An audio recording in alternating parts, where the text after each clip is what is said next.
This is Maha exercise 7.8ல first oneல third sum பார்க்க போகிறோம். e power minus x into cos 2x into dx integrate பண்ண சொல்லியிருக்காங்க. So dx அப்படி சொல்லிட்டேன், sorry, integrate பண்ண சொல்லியிருக்காங்க. நான் ஃபார்முலா பேஸில் அப்படியே உங்களுக்கு 2 மார்க்கு சேர்த்த மாதிரி சொல்லி தந்துடுறேன். இதில் ஒருவேளை உங்களுக்கு 3 மார்க்லேயோ 5 மார்க்கில் அது மாதிரி கேட்டாங்க அப்படின்னு சொன்னால் நீங்கள் யூடிவி மெத்தடை ஃபாலோ பண்ணி, போன சம்லாம் போட்டிருக்கோம் இல்லையா, அதை ஃபாலோ பண்ணி நீங்கள் போடணும்.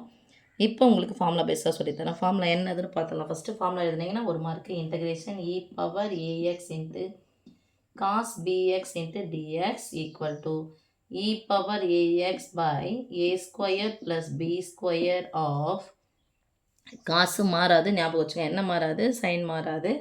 So a cos bx plus b sin bx plus c.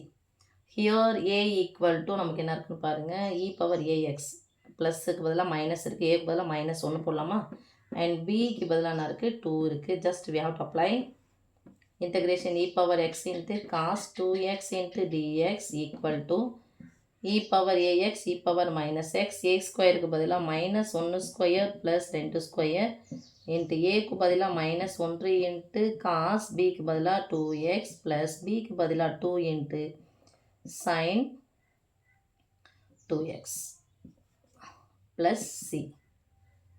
அடுக்கு ரெட்டப்படையாக இருந்துச்சுன்னா மைனஸ் தான் ப்ளஸ்ஸாக வரும். பாருங்கள், 1 ஸ்கொயர் 1 2 ஸ்கொயர் 4 கூட்டினா இது வரும். e power minus x by 5 into minus cos 2x, 1 கூட பெருனா அதுதான் கிடைக்கும், plus 2 sin 2x plus c. நீங்கள் இந்த சைன் முன்னாடி கூட எடுத்துகிட்டு வந்துடுங்க. சைன் எப்பவுமே ப்ளஸில் தான் வரணும், மைனஸ் வரக்கூடாது. அதனால் இந்த பின்னாடி எடுத்துனாலும் இல்லை, ஒன்றும் பிரச்சனை இல்லை. இப்படி போட்டாலும் ஒன்றும் தப்பு கிடையாது. ஓகே, ஃபார்முலாவுக்கு நீங்கள் 1 மார்க்கு ஆன்சர் எழுதிட்டிங்கன்னா 1 மார்க்கு, 2 மார்க்கில் 1 மார்க்கில் 3 மார்க்கில் கேட்டாங்கன்னா ஃபார்முலா எழுதுங்க, 1 மார்க்கு, இதை போடுங்க, 2 மார்க் அப்ளை பண்ணுங்கள், 3 மார்க்காக மாற்றிடுங்க. சரியா? ஓகேம்மா.